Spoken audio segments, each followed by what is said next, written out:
எல்லாருக்கும் வணக்கம். என் பேர் அன்பழகன். சொந்த ஊர் வந்து நாமக்கல்.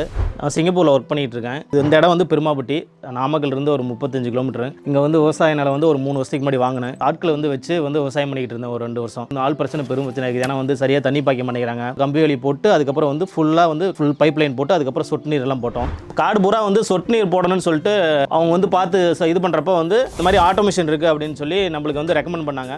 அப்புறம் வந்து கிருபாகரன் ஒருத்தர் வந்து ஸ்டார்டிங்கில் வந்து எப்படி ஒர்க் ஆகும், எந்த மாதிரி வந்து வைக்கணும், அந்த மாதிரி வந்து ஐடியாஸ் எல்லாம் கொடுத்தாங்க. அதுக்கப்புறம் புதுசாக பைப் லைன் போடுறதுனால வந்து அவங்க ஆட்டோமேஷன் போடுறதுக்கு ஈஸியாக இருக்கும், நீங்கள் எல்லாத்தையும் ஒரே இடத்துல கேட் வால் வச்சு எல்லாத்தையும் ஈஸியாக பண்ணிக்கலாம் அப்படின்னு சொல்லி நம்மளுக்கு வந்து ஆலோசனை சொன்னாங்க. அவங்க சொன்னதை வச்சு சரி ஓகே நம்மளும் ட்ரை பண்ணி பார்ப்போம் அப்படின்னு சொல்லிட்டு நயகரா வந்து ட்ரை பண்ணோம். ஆட்டோமேஷன் போட்டு கிட்டத்தட்ட ஒரு 6 மாதம் ஆயிடுச்சு. ஆட்டோமேஷன் வந்து போட்டதுக்கு அப்புறம் வந்து ரொம்ப யூஸ்ஃபுல்லாக இருக்கு. ஒன்று வந்து நம்ம எங்கே இருந்தாலும் வந்து தண்ணி எடுத்து விட்டுக்கலாம், ஸ்கெடியூல் ஃபிக்ஸ் பண்ணிக்கலாம். டெய்லி எடுத்துடணும் கிடையாது, நம்ம ஸ்கெடியூல் ஃபிக்ஸ் பண்ணிட்டா வந்து அதே வந்து ஆட்டோமேட்டிக்காக வந்து ஆன் ஆகி ஆஃப் ஆயிரும்.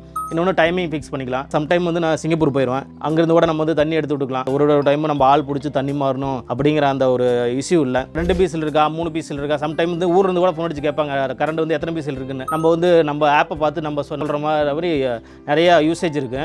நயகராலேருந்து நம்ம வந்து மொத்தம் 2 கிணறு 2 போர் கனெக்ட் பண்ணியிருக்கோம். ஆனால் காடு ஃபுல்லாக வந்து இந்த சவுக்கு யூஸ் பண்ணுறது ஒரு கிணத்துலேருந்து நம்ம வந்து தண்ணி யூஸ் பண்ணிட்டு இருக்கோம். அந்த ஒரு கிணத்துக்கு தான் நயகராலேருந்து 12 வால்வு கனெக்ட் பண்ணியிருக்கோம். ப்ளஸ் வந்து ஒரு சாண்ட் ஃபில்டர் 2 டிஸ்க் ஃபில்டர் இருக்குது. பேக் வாஷ் போட்டிருக்கோம். பேக் வாஷ் போடுறது வந்து ரொம்ப யூஸ்ஃபுல்லாக இருக்குது. ஏன்னா வந்து ஸ்கீம் தண்ணி வரப்போ வந்து 3 நாளைக்கு ஒருக்கா வந்து ஃபில்டர் வந்து ஃப்ரீக்வெண்ட்டாக கிளியர் பண்ணிகிட்டே இருக்கணும். இல்லைன்னா ஃப்ளோ ஸ்லோ ஆயிடுது, ப்ளஸ் வந்து பைப்பு வந்து டேமேஜ் ஆயிடுது அப்படின்னு சொல்லி வால்வுக்கு மாறுறதுக்கு முன்னாடி பேக் வாஷ் ஆகி எல்லா தண்ணியும் வந்து கிணத்துக்கு போயிட்டு மறுபடியும் அதே ஆட்டோமேட்டிக்காக ரொட்டேஷன் ஆகிக்கிறதுனால வந்து க்ளீனிங் ப்ராசஸ் வந்து நம்மளுக்கு இது வரைக்கும் 0 க்ளீனிங் ப்ராசஸ்.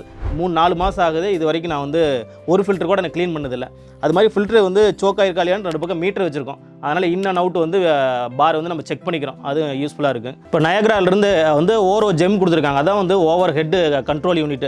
அதுக்கப்புறம் வந்து ஓரோ ஸ்மார்ட், அது வந்து வால்வ் எல்லாத்தையும் கண்ட்ரோல் பண்ணிக்குது. ப்ளஸ் வந்து ஓரோ பம்ப், அது வந்து நம்ம 2 பம்பை வந்து கண்ட்ரோல் பண்ணிக்குது. இன்னொன்று என்னென்னா வந்து ப்ரெஷர் வால்வ் கொடுத்துருக்காங்க. சப்போஸ் நம்ம எங்கே இருந்தாலும் ஆன் பண்ணுறோம், ஏதோ ஒரு கேட் வால் வந்து ஏதோ ஒரு சூழ்நிலையில் வந்து ஆன் ஆகாமல் இருக்குது அப்படிங்கும்போது வந்து ப்ரெஷர் ஓவர் ஆயிடுச்சுன்னா ஆட்டோமேட்டிக்காக வந்து வால்வ் வழியாக வந்து கிணத்துக்கு போயிடும். சப்போஸ் அதுவும் ஒர்க் ஆகலை அப்படின்னா ப்ரெஷர் சுவிட்ச் இருக்கு, குறிப்பிட்ட பாருக்கு அப்புறம் ஆட்டோமேட்டிக்காக மோட்டர் வந்து ஆஃப் பண்ணிடும். இஷ்யூ எதுவும் ஃபேஸ் பண்ணலாம். இருந்தாலும் ஒரு நம்ம அட்வான்ஸ் டெக்னாலஜி வந்து யூஸ் பண்ணி நம்ம வந்து போட்டிருக்கோம். கிருபாகரன் ஒருத்தர் வந்து ஸ்டார்டிங் இன்ஸ்டாலேஷன்லேருந்து நான் அதை ஆப்பை வந்து மானிட்டர் பண்ணாலே அவர் வந்து என்னோட ஆப்பை வந்து மானிட்டர் பண்ணி செக் பண்ணிக்கிறாரு. அப்போ ஒரு சில டைம் வந்து அவர் ஃபோன் அடிச்சு இந்த மாதிரி இருக்குன்னு எனக்கு அப்டேட் கொடுப்பாரு. சர்வீஸை பொறுத்த வரைக்கும் ஏதாவது இஷ்யூ அப்படின்னு சொல்லி நான் ஃபோன் பண்ணேன்னா அடுத்த 10 நிமிஷத்தில் ஃபீல்டுக்கு வந்து நான் இல்லைனாலுமே அவர் வந்து சால்வ் பண்ணிட்டு போயிடுவார். சர்வீஸை பொறுத்த வரைக்கும் நான் 100% மார்க் கொடுப்பேன். ஏன்னா வந்து இது வரைக்குமே எனக்கு வந்து நான் எந்த பிரச்சனையும் இது வரைக்கும் நான் வெயிட் பண்ணதில்லை. நான் இருந்தேன் அப்படிங்கிற இது இல்லை, அவரே வந்து செட்டில் பண்ணிட்டு கொடுத்துட்டு போயிருப்பாரு. வணக்கங்க, என் பேர் சௌமியா எருவல்கண்ணு.